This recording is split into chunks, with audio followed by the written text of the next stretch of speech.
you're looking to collect your feedback, you've got hundreds of responses, all kinds of different things, and you don't quite know the best way to get the useful data out of it. How do you separate the good feedback from the bad feedback? And even once you separate it, how do you work out the most important or common trends? Well, this is something I was thinking about the other day, and I'll be showing you how I have created this final result for visualizing and classifying all of the feedback that I've received on SubmitHub.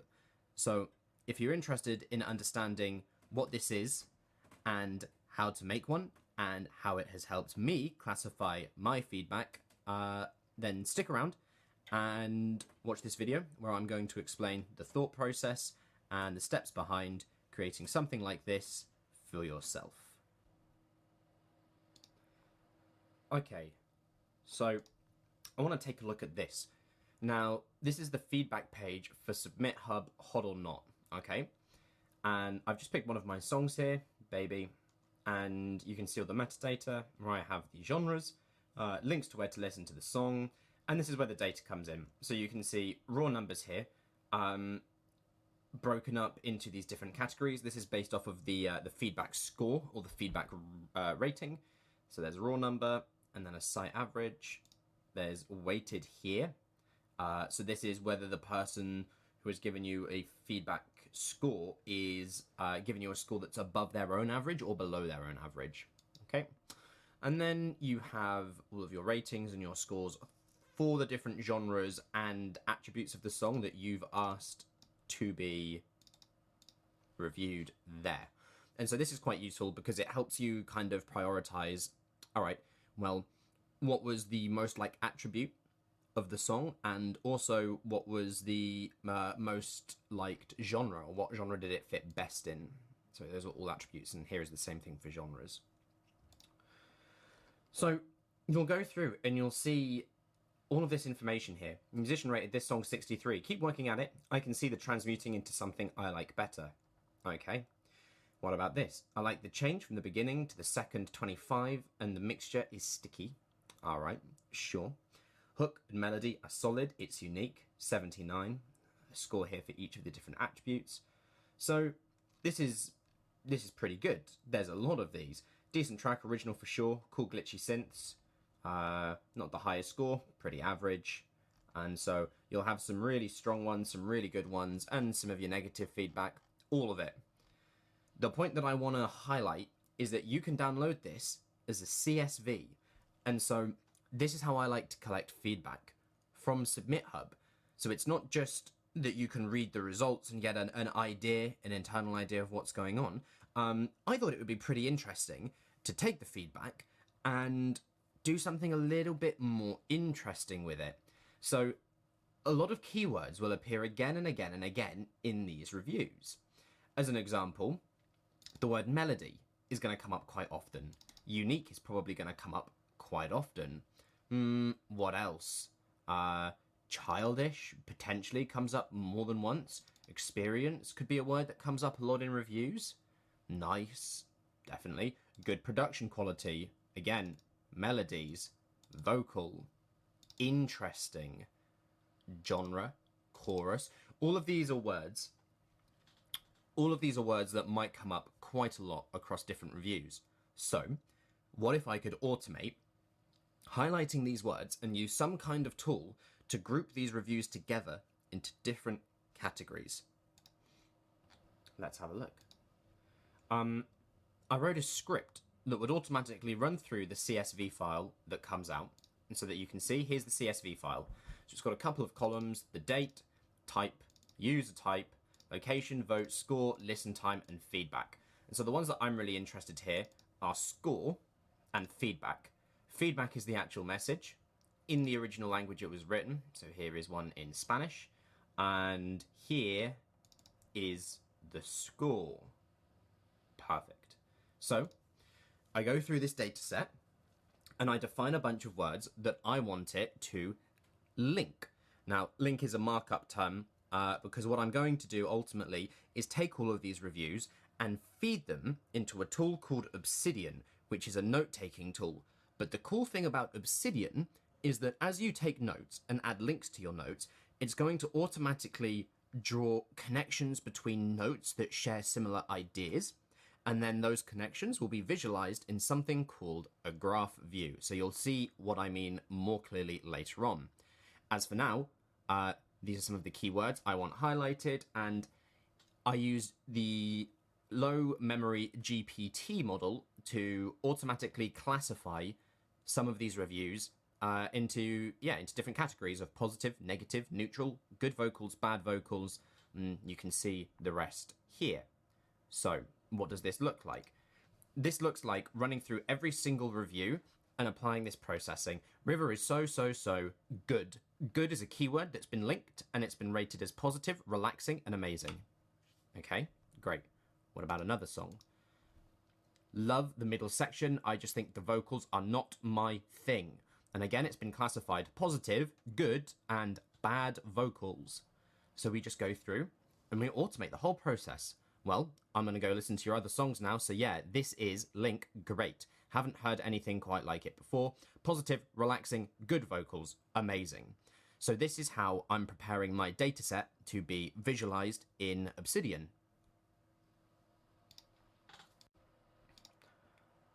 Okay, so here we are in Obsidian, and this is what the final markdown text file looks like. We have the title of the review, and now every keyword has a link to it. And I've done some extra manual processing here with some of these. So let's go to different. There we go. This is just a keyword that has a page that exists for it now. Same for unusual, same for instrumental, strange. Let's have a look at the others. Indie pop. So some of them, like indie pop, I've classified as genre with a hashtag. You'll see why very soon as well.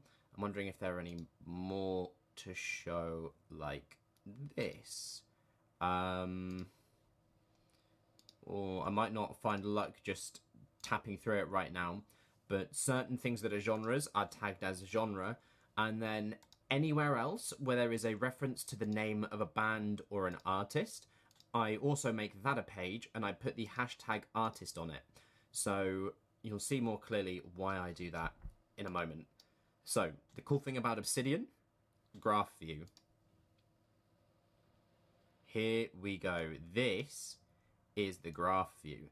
And generally speaking, I like to just shimmy this around a little bit, give these nodes some time to readjust. It's kind of like a little physics simulation, so you have to wiggle it around a bit, like nudge it, and let all those little seeds move around, get pulled into the right location, and then, yeah, leave it like this. So every single one of these dots, or most of these dots, are an individual review that someone has left on one of my songs. And I did this across all of the Excel files for all of my songs on SubmitHub. Anything that was given a tag of amazing, which is actually a score of 80 or more, is coloured blue. And everything that needs work, which is a score of 0 to 20, I think. Oh no, needs work would be 20 to 40, is coloured red. Okay? And then everything else is coloured black for clarity, so that keywords are left as grey and white, and tags are left as green, and actually the only other thing that's coloured are artists, and artists are also coloured green here. So this is what happens when I visualise this with all of the links, and you can see, if I pick a review here, this review links to the word cool, and it links to the words energy over there. Yeah, links to the words energy all the way up here. Or we can do this in reverse and say, how many reviews use the word energy? All right. What about niche? Just 2. All right. How many reviews use the word good? It's a lot of reviews. And how many say bored? And this is how the map gets made. Each of these reviews is getting pulled on some amount by all of the other keywords that it links to. But every single node on this graph also wants to repel each other. And so naturally, they begin to cluster. Now, when I look at this, I think that's great. I see a big bulk around my positive review area. The main body of my reviews fall around this nice, good vocals, hashtag good area right here. And then there is a sliver that gets pulled off to the side here. It's much smaller in volume, and it gets pulled away from the main bulk of reviews. And so we get sort of the mediocre and then negative reviews as a much smaller subsection of this space. And what's quite interesting is to look through this and say, okay, well, what's going on here? We have hashtag negative, hashtag bad vocals, bad production. I mean, of course, things that are bad are going to be pulled into the bad reviews, just like everything that's good is going to get pulled into the good reviews. So what specifically is being mentioned? We have the word dry appearing here, empty, taste, cup of tea, probably people saying just not my cup of tea, taste. So these feel like more opinion-based responses. Someone saying, well, you know, I listened to it and it's not bad, but it's not my taste, you know? Something a bit more concrete here with empty. What else do we have? Not my style. Is intro long, hurt, better, slow. So here we have tempo. It's too slow. It's a song that could have been better. Didn't feel good to someone's ears. Maybe it hurt someone's ears because we have these keywords here. Songs out of tune. I make very dissonant music, and that's definitely a reason why someone might not like it. They don't like the idea, or maybe they do like the idea, but actually there's just more people that don't. And then we transition up here to the artists, and here I can see all the artists that I've been compared to. We have Boards of Canada, MGMT, quite a few on MGMT, Gorillaz I know is somewhere, which I can't see right now. I'll probably see it in a moment. Depeche Mode, Modest Mouse, Crystal Castles, The Books, Gorillaz here. Yeah, that's got 3 references. So this is what's quite cool. And I can even flip it and come to the positive side and say, well, what do people like? It's unconventional, it's dark, songwriting, background vocal, it's original, the synths, people are enjoying it. Ambient pop, right? Well produced, people like the percussion, right? It's fascinating. And then over here we have things like, I've added it to my playlist, it's amazing. The atmosphere is beautiful, right? Atmospheric. Here we have more nostalgia, reminds and intrigue, keywords like this. Vibe, beat, sound design all fall under the good section. And yeah, I think this is just a really fascinating and interesting way to visualize and sift through a whole bunch of user reviews. And if you use SubmitHub, you don't have to go as far as this. Like I said, I wrote my own Python script and did some manual work too. But the first time I did this, it was just manual. I just went through 100 reviews and I just linked keywords together that I thought were cool, added my own hashtags, and you can do literally the same thing, even with just 100. It's really useful to be able to visualize your reviews in some kind of space and lay out these descriptions and attributes and see what people really think at a high level about your music. So I hope that's been helpful and that it's given you some ideas on how you could approach this and potentially make something similar for yourself. If it has been helpful and you've enjoyed, please hit the like. This is a new channel that's growing, so I appreciate it. Other than that, have a great day and check in for some more videos soon.